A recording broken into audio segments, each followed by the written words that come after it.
자, S&P 500, 나스닥. 언제가 최근에 최고점이었고 그때 지수는 어느 정도 수준이었습니까? 이게 갑자기 격세지감이 드실 것 같은데 충격인데 올해 S&P 500은 올해 1월에 최고점이 나왔습니다. 4,797포인트. 아득하게 먼 시절처럼 느껴져요. 네, 올해 1월 초에. 나스닥 같은 경우는 좀 일찍 고점이 나와서요. 작년도 11월 22일 날 16,764포인트였습니다. 이게 최고 고가입니다. 그러면 아무래도 이제 최저점은 올해 찍었을 것 같은데. 맞습니다. 두 지수 올해 최저점은 얼마였습니까? 9월 30일 날 원래 6월 달 저점이 최저점일 걸로 저도 봤었는데요. 그걸 약간 갱신해서 3,584포인트 갔습니다. 9월 30일 날 S&P 500 기준으로. 나스닥은 10월 3일 날 찍었는데 며칠 안 됐죠. 1,831포인트 갔습니다. 이거는 고점에서 36% 하락한 거죠. 이게 이제 우리 시간으로 오늘 새벽에 폐장된 미국 증시. 현재 지금 이 순간에 두 지수의 그 수준은 어떻게 됐습니까? 최저점에서 5% 정도 올라와 있습니다. 숫자로 말씀드리면 S&P 500은 오늘 가격으로 3,790포인트고요. 나스닥은 11,176포인트입니다. 최저점에서 5% 정도 올라와 있는 정도죠. 조금 반등한 거네요. 예. 대표님, 이거 멀리 갈 필요 없이 우리가 이제 2000년 1월 1일 이후만 한번 좀 비교를 해보고 싶은데, 자, 지금과 같은 비슷한 변동성 언제 있었는지 좀 궁금해요. 한번 비교를 하면 좀 우리가 지금 어떤 상황인지 좀 이해하기 쉬울 것 같아서요. 지금 여러 가지 지표들이 말하는 그런 급은 사실 제가 투자 이쪽에 있은 거로는 IT 버블 때 금융위기 때 정도로 생각이 날 정도입니다. 그러니까 사실 좀 굉장히 큰 충격을 주고 있죠, 현재. 제가 볼 때 숫자로 말씀드리면은 예를 들면 금융위기 같은 경우에는 우리 모두가 다 인정하는 커다란 위기였었습니다. 미국의 등급이 그러니까 강등될 정도였습니다. 그때 어느 정도 빠졌냐면 미국은 45% 빠졌고요. 하락률을 말하는 거예요. S&P 기준입니까? 네. 그리고 한국은 65% 빠졌었습니다. 지금 이제 금융위기 때 말고는 2016년도 정도에 중국 위기설이 터지면서 1월 달에 한 30% 정도 하락했었는데요. 그때 같은 경우는 위기설이 좀 빨리 가라앉아서 오히려 그해 말에는 그 하락 고점을 넘어서는 특히 이제 그때는 신흥국이 훨씬 더 좋아졌었습니다. 그리고 2018년도에 미국이 금리 인상을 너무 많이 했다라는 것 때문에 하락했었는데 이때도 약 30% 정도까지 빠졌었고요. 지금 저희가 하락한 정도를 보면 나스닥은 6% 정도 하락한 상태고 S&P 500 기준으로 28, 9% 하락한 상태입니다. 그러니까 거의 뭐 유사한 상태죠. 그러니까 지수 하락률은 그렇지만 제가 왜 IT 버블하고 금융위기를 비교하냐면 종목 체감 지수는 훨씬 더 많이 떨어져 있습니다. 왜냐하면 편차를 뒀기 때문에. 예를 들어서 제가 그러니까 주로 다루는 기술주들은 50% 하락한 게 그냥 거의 가득하죠. 그리고 70% 하락도 굉장히 많지 않습니다. 이런 것들은 거의 IT 버블 수준이고요.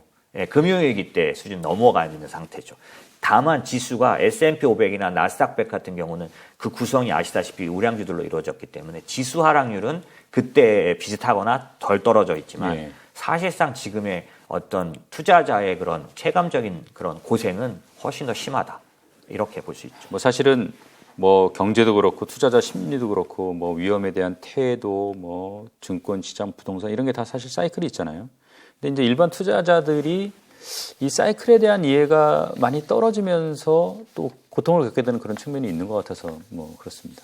저는 가끔씩 이제 그런 얘기를 드리는데 항아리에 물을 붓는 사람 입장에서 이 물이 얼만큼 찼는지를 알 길이 잘 없습니다. 아시다시피 항아리 색깔이 물의 색깔과 어떤 비치는 것 때문에 언제 알 수 있냐면 넘칠 때 다 찼구나 알 수 있거든요.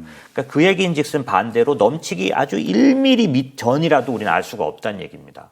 넘쳐야 알 수 있는 것처럼 이 금융시장의 사이클은 마치 이대로 계속 갈 것 같은 느낌이지만은 한 달 만에 반전이 일어나는 경우가 많아서 지금 제가 생각할 때는 기회가 되면 말씀드리겠지만 지금 이 하락장에 이 약세장에 거의 끝에 와 있다는 느낌이 아주 큰 편이거든요.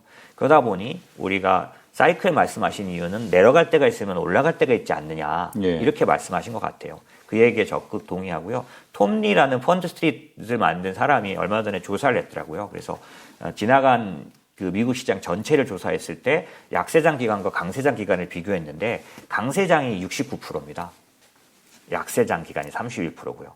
그 얘기인 즉슨 이 사실상 확률로 볼 때도 강세장 기간이 더 길다는 얘기죠. 그런 면에서 보면 지금의 때를 잘 넘기신다면 사실 또 이렇게 많이 하락한 만큼 올라올 수 있는, 그래서 사이클을 저는 이렇게도 보는데요. 자산 중에서 유일하게 주식만 평균 회귀성이라는 특성이 있습니다. 그게 뭐냐면 세게 떨어지면 세게 튀어오르는, 다른 자산들은 그런 게 없어요. 부동산, 채권은 많이 떨어졌다 해서 많이 오르지 않습니다. 하지만 주식만큼은 유일하게 평균 회귀성이 있기 때문에 떨어진 만큼, 그렇게 말하면 그러니까 골이 깊으면 산이 높아지는, 반대도 있겠지만 그런 측면에서 지금 이렇게 강하게 하락하고 고생을 시키면 그 이후에 1, 2년 정도의 강세장이 왔던 적은 굉장히 여러 번 있습니다. 그 이제 사실 거의 이제 1년 가까이 하락 사이클이 이어져 왔어요. 잠깐 말씀하셨지만은 거의 이제 그 바닥에 다 왔다 이렇게 보시는 것 같은데 이유가 있습니까? 더 빠질 수 있지만 거의 끝이라고 보는 이유는 한 5가지 정도인데요. 이거는 조로선 중에서 말씀드릴게요. 첫 번째, 이 하락장의 시작이, 약세장의 그 원인이 연준이 긴축, 인플레이션을 조절하기 위해서 금리를 올려서 나온 약세장이기 때문에 결국 연준이 마지막까지 올릴 금리가 몇 프로냐가 매우 중요합니다. 왜냐하면 시장은 항상 앞서가니까 가장 끝에 올릴 금리조차도 시장에다 만약에 가격으로 반영이 났다면 이때부터는 그 금리로 인한 하락은 안 일어나니까요. 지금 지난번 그 9월 점도표에서 연준이 발표한 최종금리, 터미널 레이트라고 합니다. 내년도 3월 달에 4.7을 발표했어요. 예. 올해 말에 4.4를 발표했고요. 이거는 지금 현재 시장에서는 대부분 다 반영해 놓은 상황입니다. 그러니까 이제 최종금리가 가격에 이미 녹아져 있기 때문에 더 이상 만약에 이 최종금리가 더 올라가는 일이 생기지 않는다면 주가는 끝을 보고 있다. 예. 이렇게 얘기할 수 있고요. 두 번째는 통계입니다. 지금처럼 침체가 동반되지 않는, 아까 미국 같은 경우는 명목 때문에 침체가 약할 거라고 보는데 예. 이런 침체 기간에는 하락률은 25%, 기간은 290일 정도 소요된 걸로 나와요. 예. 이런 것들을 볼 때 이번 시장은 공교롭게도 1월부터 강하게 반영했기 때문에 거의 날짜나 하락률을 충분히 좀 반영했다고 보여진다라는 거고요. 세 번째는 제가 화면 하나 보여드리고 싶은데 이제 주식시장이 앞서가기 때문에 자산이 경기 침체를 얼만큼 반영했나를 JP모건이 조사한 겁니다. 예. 보시면 여기서 S&P 500은 거의 92% 반영한 걸로 나오죠. 이 얘기인즉슨 다른 자산을 보십시오. 반영률이 다 낮거든요. 예. 원자재, 베이스메탈 말고는 S&P 500이 제일 많이 반영했지 않습니까? 이 얘기는 주가가 먼저 빠지는 특성을 미리 말해준 거죠. 그런 면에서는 이미 시장이 상당 부분 반영했다는 거를 부인할 수 없다. 네 번째는 최근에 영국의 감세 발표와 함께 영국의 금리가 폭등하고 그 다음에 크레딧 스위스가 부도난다는 것 때문에 주식시장이 저희 연휴 기간 동안 전 세계 주식시장이 요동쳤었습니다. 실제로 크레딧 스위스는 CDS도 폭등을 했고 장외에서 거의 폭락했거든요. 근데 이런 현상이 언제 나타나냐면 시장의 체질이 아주 약해졌을 때 나타나는 현상입니다. 예. 이런 현상은 뭘 가져오냐면 결국 연준이 지속적으로 계속 자신 있게 말해오던 긴축을 할 수 없게 만드는 사유들이에요.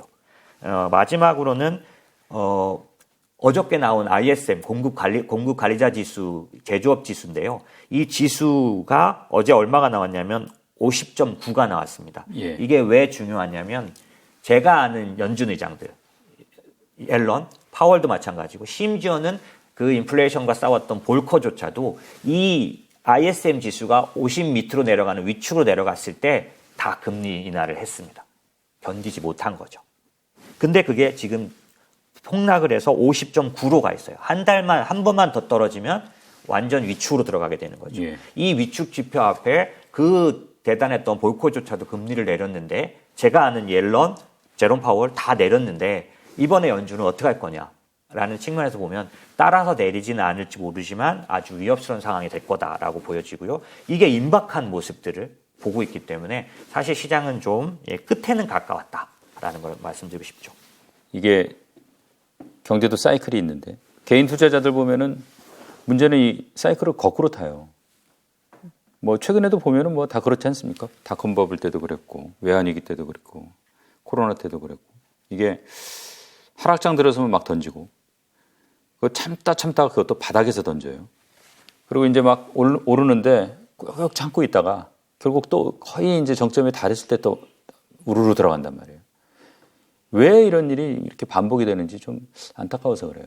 제가 주식 브로커를 하거나 오랫동안 고객들을 대하면서 느낀 거는 생각보다 인간은 합리적이지 않다. 중요한 문제에 대해서. 이것 때문에 그런 것 같은데요.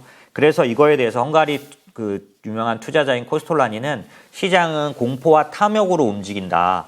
이렇게 말했거든요. 여기서 중요한 건 합리적인 이성이 아닌 거죠. 굉장히 맹목적인 공포와 그다음에 좀 전혀 그런 이성적이지 않은 탐욕에 의해서 시장이 움직인다고 말한 것은 제가 생각하기에는 우리는 다 당연히 합리적이고 이성적인 의사결정에 의해서 시장이 돌아갈 거라고 생각하지만 의외로 시장은 이 심리에서 움직이고 있다는 거고요. 여기서 제가 정말 좀 공감되는 문장을 하나 말씀드리고 싶은데 우리가 많이 알고 있는 것 중에 버블이라는 거 알고 있습니다. 그래서 뭐 IT 버블, 그 다음에 뭐 금융위기 때도 그 부동산 관련된 서프라임 모기지 그런 버블, 이런 버블들에 대해서 우리 많이 들었어요. 그래서 우리가 이렇게 알고 있죠. 탐욕이 버블을 만든다. 예. 그런데 탐욕이 버블을 만든다면 공포는 역버블을 만든다는 거죠. 무슨 얘기냐? 시장이 공포와 탐욕으로 움직인다 그랬잖아요. 그러면 탐욕에 의해서 버블이 나왔기 때문에 많이 하락하지 않습니까? 근데 반대로 이 공포는 역버블. 무슨 얘기냐면 아직 건전한데 너무 나쁘게 보고 예. 너무 어렵게 보는 현상을 여전히 버블처럼 가져온다는 겁니다. 아주 많이 오르거나 아주 많이 하락하면 탐욕에 사로잡히거나 공포에 사로잡혀서 훈련되지 않은 판단력을 사용한다는 거죠.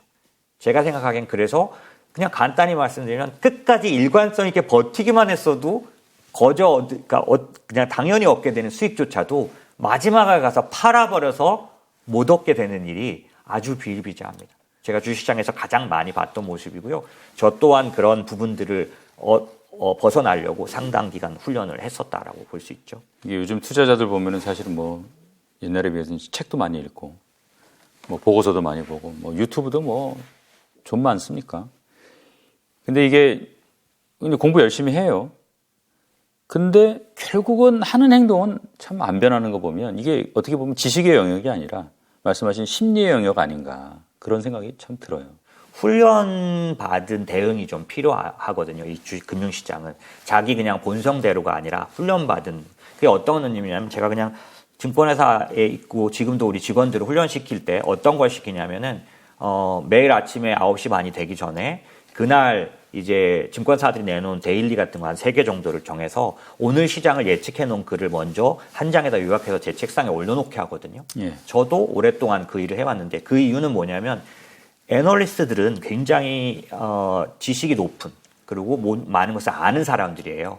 그 전문 지식을 가진 사람들이 시장에 대해서 예측한 글을 보고 중요한 건 먼저 봐야 합니다. 그리고 오늘 시장에서 그게 진짜로 나타나는지를 확인하는 작업을 수년, 10년 이상 해야 하는 거죠. 네. 그럼 어떤 상태가 되냐면 실제로 주가를 움직이는 요인과 아닌 요인을 구별할 줄 알게 됩니다. 이건 거의 훈련의 영역이죠. 네. 사람들이 생각하는 것처럼 그래서 예를 들어서 우리나라 재벌그룹의 어떤 모 회장이 구속된다 그러면 주가 빠지지만 사실은 그런 정치적인 문제들이나 그런 개인의 그런 문제들은 주가에 가장 영향을 안 주는 요인 중에 하나죠. 그게 이제 10년 하면 느끼게 되는 그런 그렇죠. 경험인가요? 예, 왜냐하면 사실은 아침에 데일리를 봤을 때 애널리스트 그 지식이 많은 친구들이 이렇게 될 거다 저렇게 될 거다를 해놨는데 실제 시장에서는 그렇게 되지 않는 걸 확인하게 되는 거죠. 제가 봤던 건 뭐냐면 애널리스트들도 침체가 뚜렷해지면서 점점 새가슴이 되고 그리고 좋아질 때 빨리 용기 있게 보지 않아요. 새가슴이 된 반작용은 이 새가슴이 펴지는데 오래 걸립니다. 네. 실제 좋아졌는데 좋게 안 봅니다. 애널리스트들도. 또 실수할까 봐. 그렇죠. 그런 것들이 겹쳐 있어요. 그래서 지금 우리가 시장에서 꼭 봐야 할 거는 너무 과다하게 나쁘게 보지 않는지 너무 과다하게 좋게 보고 있지 않은지 이걸 봐야 되는데 이걸 구별할 수 있는 방법은 결국 그 일을 하는 사람들을 구별해 놓는 수밖에 없어요. 저는 어떻게 하고 있냐면 제가 믿는 애널리스트들이 업종마다 있습니다. 예. 이 사람들을 설정하는데 10년이 걸린 거죠. 그럴 정도로 저는 시장을 임할 때는 훈련된 자세로 임합니다. 하지만 우리 개인들은 그러지 못하지 않습니까? 그러니까 그러면 개인은 투자하지 말라는 거냐라고 말할 수 있는데 저는 그렇게 보지 않고 각자 자기가 잘하는 걸로 승부해야 된다고 보거든요. 그럼 개인 투자자가 잘하는 게 뭐냐? 가진 건 시간밖에 없다. 저는 이렇게 봅니다. 네. 시간으로 돈을 버는 방법을 개인은 택해야 된다고 보는 거죠. 아까 말씀드린 공부도 하고 다 하는 것도 중요한데 훈련 받기 전까지는 공부 많이 했지만 심리가 쑥 올라오면 다 무효화돼요. 공포에 사로잡히면 그 많은 지식들이 하나도 소용없습니다. 아까 제가 애널리스트조차 새가슴이 된다고 했잖아요. 그렇기 때문에 훈련받은 그거에 되기 전까지는 공부가 실제로 돈을 버는 데까지 못 가니까 차라리 그렇다면 저로서는 어떤 생각이냐? 시간에 투자하자라는 쪽이죠. 자, 그럼 뭐 현실적인 질문 좀 드리겠습니다. 자, 미국 대형 기술주 사서 물리신 분들, 대표님 뭐 어떻게 해야 된다고 보세요? 뭐 지금이라도 팔아야 됩니까? 버텨야 됩니까? 모든 보유 주식에 대해서는 아니지만 지금 말씀하신 대형 기술주 뭐 이렇게 말씀하신다면 사실은 시장을 대표하는 것들이고 가치가 있는 것들인데 이런 것들을 보유할 거냐 말 거냐 볼 때는 전 딱 이것만 보면 될 것 같습니다. 지금부터 하락할 룸이 얼마나 있는지를 보는 거. 예. 그래서 지금 현재 얼마 하락했냐면 나스닥 기준으로는 거의 40% 가까이 하락했다고 말씀드렸거든요. 예. 그럼 여기서부터 30%, 40% 더 하락할 룸이 있다고 보면 지금이라도 팔아야 되는 거죠. 충분히 가격이 나옵니다. 하지만 여기서 5%, 10%라면 저는 그건 견뎌야 된다고 보고요. 예. 결론은 아까 제가 끝에 와 있다고 말씀드렸잖아요. 그런 측면에서는 저는 버텨야 된다고 보는 쪽입니다. 물론 모든 주식에 대해서 말씀드린 건 아니지만 결코 우리가 투자를 할 때 가치가 없고 성장하지 않는 주식을 투자한 건 아닐 테니까 그런 종목이라면 버텨야 한다라고 보는 거죠. 제가 뭐 두 가지만 또 추가로 여쭙겠습니다. 2012년 이후에 뭐 업다운이 없었던 건 아니지만 미국 증시가 참 좋았어요. 근데 역사적으로 보면은 미국장하고 한국장이 같이 갈 때도 있고 반대로 갈 때도 있단 말이에요. 근데 요즘에 특히 이제 미국장은 좀 재미없을 거다. 그러면 한국장이 이제 좋은 시기가 왔다. 이렇게 말씀하시는 분들이 계세요. 꽤 많아요. 동의하십니까? 한국이 더 좋아질 수 있다는 동의하는데 지금이냐? 그건 아니고 그 시그널은 뭘로 봐야 하느냐? 달러가 약세로 전환돼야 한다. 만약에 제가 생각할 때 달러 약세가 올해 안에 쉽게 나올 수 있느냐? 쉽게 그렇게 볼 수가 없습니다. 왜냐하면은 사실 여러 가지 이유들이 여기에 엉켜 있는데 네. 제가 생각하기에는 연준이 금리 인상을 멈추는 것이 컨센서스가 되면 달러는 약세가 될 것 같아요. 지금까지 여러 번의 위기 때 연준이 긴축을 멈추면 달러가 약세로 전환했습니다. 네. 달러가 약세로 전환하면 그때부터 신흥국을 투자하는 게 훨씬 말씀하신 대로 성과가 더 좋습니다. 한 1년 정도. 특히 한국을 제일 먼저 사는 게 좋았던 경험가 높습니다. 왜냐하면 외국인들은 신흥국을 살 때 제일 먼저 한국을 사고 한국이 충분히 오르면 넓혀가기 시작합니다. 그렇기 때문에 제가 생각하기에는 달러가 약세로 전환하면 한국의 비중을 높이고 근 한 1년 정도는 기다려보는 것은 아주 좋은 방법이다라고 생각하고 있습니다. 하나 더요. 네. 이제 최근 10여 년은 뭐 누가 뭐래도 기술주 시대였는데 이게 기술주가 이제 미래 수익 너무 많이 땡겨서 다 썼다. 그래서 앞으로 한 10년 정도는 기술주보다는 가치주 아니냐. 이렇게 얘기하는 분들도 꽤 많으세요. 네. 그 의견에 대해서는 어떻게 생각하십니까? 지금 우리에게 나타나고 있는 현상은 다 명확한 편이죠. 반세교화입니다. 그렇죠? 그리고 블록화, 냉전, 신냉전을 말하고 있죠. 이런 시대에는 전형적으로 어떤 요인에 의해서 기업이 성장했냐면 서로의 교역량으로 성장하는 세계화 시대가 아니라 기술로 성장하는 전형적인 기술의 시대가 옵니다. 예. 1920년부터 60년대 후반까지 지금 우리가 쓰는 모든 기술들이 다 그때 나왔어요. 뭐 냉장고, TV 뭐 이런 거 비행기에 말씀하시는 거죠. 뭐 이런 것들 다 마찬가지입니다. 그런 것처럼 더 전적으로 냉전으로 들어가고 더 블록화로 갈수록 밸류체인이 자국으로 가는 리쇼어링이 진행될수록 점점점 강화되는 기업의 성장 요인은 교역이 아니라 기술일 거라고 봅니다.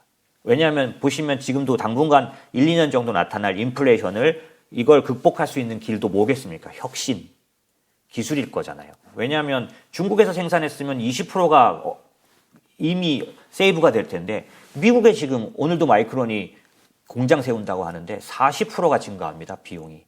그럼 이 증가하는 비용을 이기고 이익을 내려면 뭐가 필요하겠습니까? 그거는 중국에다 만들면 되지만 못 만들 때는 기술이 필요한 거죠. 그런 면에서 요즘 테슬라가 로봇을 선언하고 있는 것도 그런 의미일 거고요. 결국 저한테 물어보신 그 기술주에 대한 얘기는 저는 지금처럼 반세계화, 블록화, 신냉전으로 가면 갈수록 더 기술의 시대가 올 거라고 보는 편입니다. 저 마지막 질문입니다. 주변에 보면 이제 너무나 많은 개인 투자자들이 이게 이제 정신, 시간, 에너지를 뺏기고 결국 돈도 잃어요. 그게 안타까운데 이게 개인 투자자 뭐 이렇게 표현하면 좀 뭐합니다만은 봉이 안 되려면은 어떤 마음을 갖고 이 투자를 해야 된다고 보세요? 아까 시간, 이 개인이 가진 건 시간밖에 없다고 말씀드렸는데 이게 그냥 우스갯소리가 아니라 기관 투자자들, 그 다음에 그런 전문 투자자들은 왜 시간이 없냐면 평가를 3개월 단위로 받습니다. 예. 길어봐야 1년 성적으로 평가를 받아요. 무슨 얘기냐면 1년 동안 여타 다른 회사에 비해서 몇 프로 잘했냐를 보고 심하면 보통 한 3개월마다 평가를 받거든요. 예. 그럼 이런 현상이 옵니다. 삼성전자가 한 2달만 버티면 정말 많이 오를 거가 눈에 보여도 3개월 평가 받아야 되는 지금 상황에서는 삼성전자 팔아서 당장 올라갈 주식으로 바꿔야 합니다. 예. 이게 기관 투자자, 펀드 매니저들의 현실이에요. 예. 왜? 1년 뒤에 올라가는 건 소용없습니다. 3개월 내에 올라가야죠. 그럼 돈이 넘치면 3개월 내에 올라가는 것도 사고 1년 뒤에 올라갈 때 사는데 절대 그럴 수 없죠. 운용하는 사람 입장에서는 이거 팔아야 이걸 살 수 있습니다. 그러니까 3개월 뒤에 올라갈 삼성전자도 기관이 판다, 외국인이 판다라고 했을 때 나빠서는 아닌 거죠. 예. 반대로 개인은 그러면 3개월 평가 받나요? 6개월 평가 받나요? 1년 평가 받나요? 그게 아니라 개인은 이렇게 봐야 합니다. 내가 부자인 거 좋은데 혹시 부자가 아닐지라도 꼭 해야 될 건 뭐냐면 내가 인생을 살면서 돈이 필요할 때 준비돼 있어야죠. 우리 아이들이 대학에 갈 때는 대학을 보낼 수 있는 혹은 장가를 갈 때는 전세라도 좀 줄 수 있는 혹은 내가 은퇴를 할 거면 은퇴해서 어느 정도 내 삶을 즐길 수 있는 돈이 준비되어 있어야 될 거 아닙니까? 예. 그럼 이 평가는 지금 말씀드린 아이들 대학, 그 다음에 아이들 결혼, 내 은퇴, 기간이 다 다릅니다.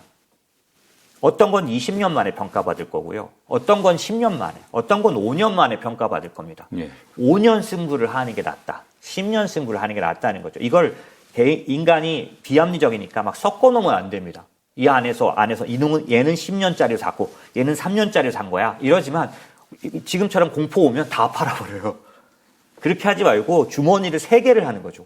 20년짜리, 10년짜리, 5년짜리. 그래서 5년짜리는 팔아야 될지 모르죠. 왜냐하면 세상이 변한다면. 예. 하지만 20년짜리는 안 팔 수 있지 않겠습니까?